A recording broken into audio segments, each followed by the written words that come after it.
એક વ્યક્તિએ તેની પત્નીનું અન્ય જોડે આડો સંબંધ હોવાની શંકા હતી અને આ શંકાને લઈને જ્યારે તેને ખબર પડે છે કે તેની પત્નીનો કયા વ્યક્તિ જોડે સંબંધ છે, તે વ્યક્તિ જોડે બદલો લેવા માટે નક્કી કરે છે અને એક દિવસ તક જોઈને કુહાડીના ઘા મારી તેની પત્ની જોડે આડા સંબંધ રાખનારની હત્યા કરી નાખે છે અને બચવા માટે પોલીસને ગેરમાર્ગે દોરવા માટે એક વધુ લૂંટની કહાની ઘડી નાખે છે, પરંતુ પોલીસ એક છાણાવાળી ઘાસના તણખલાથી તેમજ પગના નિશાનથી પીછો કરી હત્યારા સુધી પહોંચી જાય છે।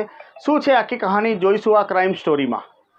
આમ જ નથી કહેવાતું કે કોઈ પણ ગુનેગાર ગમે તેટલો શાતિર કેમ ના હોય, પરંતુ તે ગુનાખોરી આચર્યા બાદ ઘટના સ્થળે કંઈક ને કંઈક એવો પુરાવો છોડીને જતો રહે છે જેની તપાસ પોલીસ કરતી હોય છે અને આરોપી સુધી પહોંચવા માટે સક્ષમ હોય છે। સંજેલી તાલુકાના અમે જે વાત કરી રહ્યા છીએ તે સંજેલી તાલુકાના જીતપુરા ગામે ગત તારીખ 13મી તારીખના રોજ લૂંટ વિથ મર્ડરની ઘટના બને છે, જેમાં એક અજાણ્યા લૂંટારુએ દીપસિંહ પલાસ તેમજ તેમની પત્ની રાજમોહિની પલાસ, જેઓ રિટાયર્ડ ટીચર છે, આ દંપતી ઉપર કુહાડી વડે હુમલો કરે છે, જેમાં દીપસિંહભાઈ પલાસને જીવલેણ ઈજાઓ પહોંચે છે। તે દરમિયાન દીપસિંહભાઈની પત્ની આ રાજમોહિની પલાસ લૂંટારોને કુહાડી પકડી ઝપાઝપી કરે છે, જેમાં રાજમોહિની બેન પલાસને પણ હાથના ભાગે ઈજાઓ પહોંચે છે, જેના પગલે તેઓ લૂંટારાથી બચવા બહારની તરફ ભાગી જાય છે। આ દરમિયાન લૂંટારૂ 3.5 લાખ રૂપિયાના સોના ચાંદીના દાગીના તેમજ દીપસિંહભાઈની ટવેરા ગાડી લઈને ફરાર થઈ જાય છે।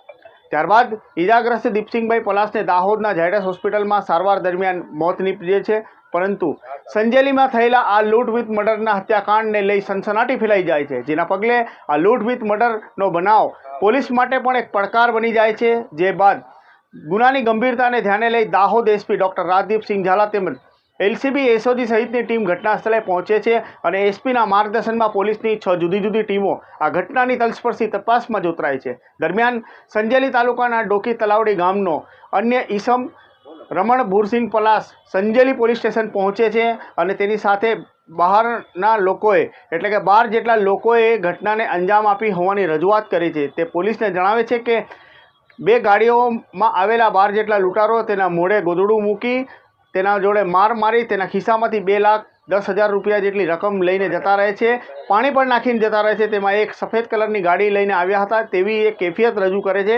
કોઈ મોઢું ન દેખ્યો હોવાની પોલીસ સમક્ષ તે રજૂઆત કરે છે, જેના પગલે પોલીસ આ વ્યક્તિ ઉપર શંકા જાય છે અને ક્રોસ વેરિફિકેશન કરાતા તેને રજૂ કરેલ કેફિયતમાં વિસંગતતા જોવા મળે છે। આ દરમિયાન લૂંટ વિથ મર્ડરના કેસને ઉકેલવામાં થોડીક જ વારમાં પોલીસની ટીમો સક્રિય થઈ ગઈ હતી અને ગણતરીના મિનિટોમાં પોલીસ પાસે એક ઇનપુટ આવી જાય છે, જેમાં સંજેલી પોલીસમાં લૂંટની ફરિયાદ કરવા આવેલા વ્યક્તિ શંકાસ્પદ લાગે છે। જે બાદ પોલીસ તેની પાસે પૈસા ક્યાંથી લાવ્યો તે અંગે પૂછતા પુરાવા માંગ્યા હતા। આ પુરાવા તે નથી આપી શકતા। પોલીસની તપાસમાં તે ગૂંચવાઈ જાય છે અને ત્યારબાદ પોલીસની ટીમો જ્યારે એની પૂછપરછ કરે છે ત્યારે તલાશી દરમિયાન તેની પાસેથી એક શર્ટ મળે છે, જેનો શર્ટમાં ઘાસવાળો ગોબર મળે છે।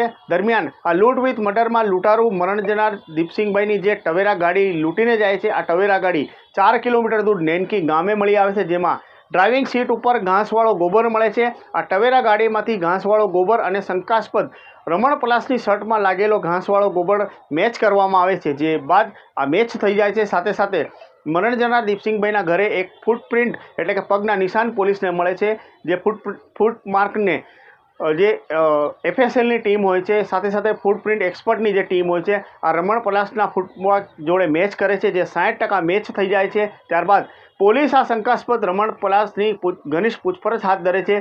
શરૂઆતમાં તો રમણ પલાસ પોલીસને ગોળ ગોળ ફેરવે છે, પરંતુ થોડીક જ વારમાં જ્યારે પોલીસ કડક રીતે પૂછપરછ હાથ ધરે છે, જેના પગલે તે ભાંગી જાય છે અને પોપટની જેમ બધું બોલવા લાગે છે। પોલીસ જ્યારે આ રમણ પલાસની પૂછપરછ કરે છે ત્યારે આ રમણ પલાસ પાસેથી ચોંકાવનારી હકીકતો સામે આવે છે। એમાં એવું છે કે રમણ પલાસ આ મરણ જનાર દીપસિંહ પલાસના ઘરે કામ કરતો હતો, એટલે એમના ઘરેથી વાકેફ હતો કે એમના ઘરમાં કઈ જગ્યાએ છુપાવવા માટે છે, કઈ જગ્યાએ નથી। અને જ્યારે એને પત્ની જોડે તેના આ દીપસિંહ પલાસના આડા સંબંધની શંકા હતી તો તેને મનોમન નક્કી કર્યું હતું કે હવે હું એને મારી નાખીશ, અને એ નક્કી કરે છે કે હવે એને પ્લાન કેવી રીતે બનાવે અને કેવી રીતે આમ મારે જેથી કરીને તે શાતિર દિમાગથી બચી જાય અને તેનો જે બદલો હતો એ બદલો પણ પૂર્ણ થઈ જાય। આ દરમિયાન જ્યારે આ બંને પતિ પત્ની એક લગ્નમાં જાય છે ત્યારે ઘરમાં કોઈ હોતું નથી અને તેની લાગ જોઈને આ રમણ પલાસ તેના ઘરમાં ઉપરના ધાબે છુપાઈ જાય છે અને રાહ જુએ છે રાત થવાની, અને રાત થયા બાદ જ્યારે આ દંપતી ઘરે આવે છે તે દરમિયાન આ લૂંટારૂ બનીને આવેલો જે રમણ પલાસ હતો તે પોતાનું પોત પ્રકાશે છે અને રાત્રિના સમયે જે ખૂની ખેલ ખેલે છે, આ ખૂની ખેલમાં જે દીપસિંહભાઈ પલાસ છે તેનું સારવાર દરમિયાન મોત નીપજે છે. આ તમામ બાબતો જ્યારે પોલીસ સમક્ષ આવી તો પોલીસે આ ટીમવર્કમાં કામ કર્યું અને જે સ્થળ પરથી જે ફૂટપ્રિન્ટના જે માર્ક હતા, એટલે કે જે પગના નિશાન હતા, સાથે સાથે જે ગોબરવાળી જે ઘાસ હતી એ ગોબરવાળી ઘાસની પર જ્યારે પોલીસે તપાસ કરી ત્યારે આ હત્યારો રમણ પલાસ આ ઘટનાને અંજામ આપી ભાગવા જતા તે આ ગાયના ગોબરવાળી જગ્યા પર પડે છે અને તેના શર્ટ ઉપર અને પાછળના પેન્ટના ભાગે આ ઘાસવાળી ગોબર લાગી જાય છે અને તે જ ગોબરવાળી ઘાસ આ ડ્રાઇવિંગ સીટ જે ટવેરા ગાડી હતી તેની પાછળ ચોંટી જાય છે. આ તમામ જે કડીઓ હોય છે આ પોલીસ માટે પૂરતી સાબિત થાય છે રમણ પલાસને એના હત્યાકાંડથી પર્દાફાશ કરવા માટે. આ કહાની સાંભળ્યા દેખ્યા બાદ આપ પણ આ વાતથી સહમત થશો કે આરોપી કે હત્યારો કોઈ પણ માનવી ભૂલ કરી જાય છે જેને લઈને તે સલાખોની પાછળ ધકેલી દેવા માટે પૂરતો હોય છે. આ કેસમાં પણ આડા સંબંધની સંખ્યા એક વ્યક્તિનો જીવ જતો રહ્યો, એક મહિલા વિધવા બનાવી દેવાઈ અને પોતે જેલની સલાખોની પાછળ પહોંચી ગયો. આ રમણ પલાસ હવે આખું જીવન તેનો જેલમાં વ્યતીત કરવું પડશે. સંજેલી પોલીસ સ્ટેશનની હદમાં જીતપુરા ગામે ગઈકાલે વહેલી સવારના રોજ એક મર્ડર વિથ રોબરીનો બનાવ બનેલો.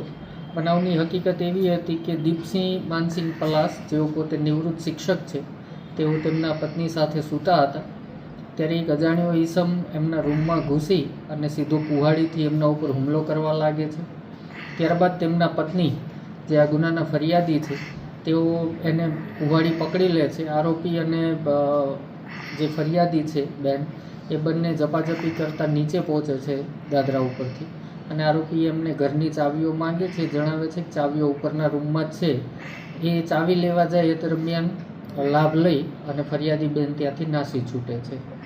આ રીતની ફરિયાદ હતી અને ઘરમાંથી 4,75,000 જેવી દાગીનાની લૂંટ કરવામાં આવી હતી.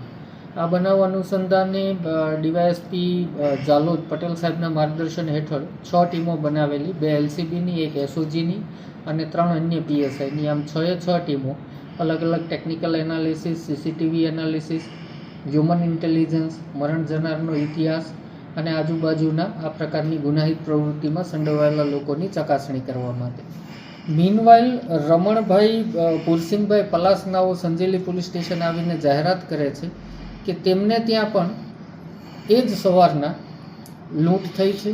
10 થી 12 આરોપીઓ આવ્યા છે અને તેઓ ફળિયામાં સૂતા હતા ત્યારે તેમને ખાટલામાં જ ગોદડું ઓઢાડી માર મારેલ અને એમના ખીચામાંથી 2,62,000 રૂપિયાની લૂંટ કરેલ અને ત્યારબાદ એમના ઉપર પાણી નાખી દીધેલ.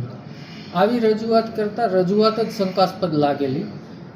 શંકાસ્પદ લાગેલી માટે એમને ક્રોસ ઇન્ટરોગેશન કરવામાં આવેલા અને જે ક્રાઇમ સીન છે, ક્રાઇમ સીન ઉપરથી અમને એક ફૂટપ્રિન્ટ પ્રાપ્ત થઈ હતી અને આરોપી મર્ડર અને લૂંટ કર્યા બાદ ભોગ બનનાર દીપસિંહભાઈની ટ્રાવેરા ગાડી પણ ત્યાંથી લઈ ગયેલો હતો. સર્ચ કરતાં આ ગાડી અમને 4 કિલોમીટર દૂર મળી આવી. ગાડી સળગાવવાની કોશિશ કરેલી, પરંતુ ગાડીની સીટના ભાગમાં છાણ અને લીલા પ્રકારનું ઘાસ જોવા મળેલું અને ફૂટપ્રિન્ટ મેં જેમ આપને જણાવી એમ ક્રાઇમ સીન ઉપરથી જોવા મળેલી. ત્યારબાદ આરોપી રમણભાઈને, જે શંકાસ્પદ ફરિયાદી પણ હતો, એનું ક્રોસ ઇન્ટરોગેશન કરેલ.